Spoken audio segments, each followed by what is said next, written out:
الذين ينقضون عهد الله من بعد ميثاقه ويقطعون ما أمر الله به أن يوصل ويفسدون في الأرض أولئك هم الخاسرون.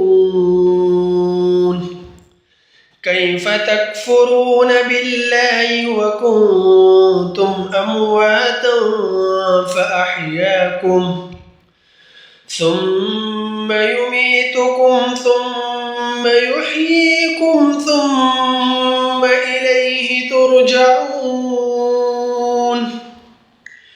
هو الذي خلق لكم ما في الأرض جميعا ثم استوى إلى السماء فسواهن 7 سماوات وهو بكل شيء عليم.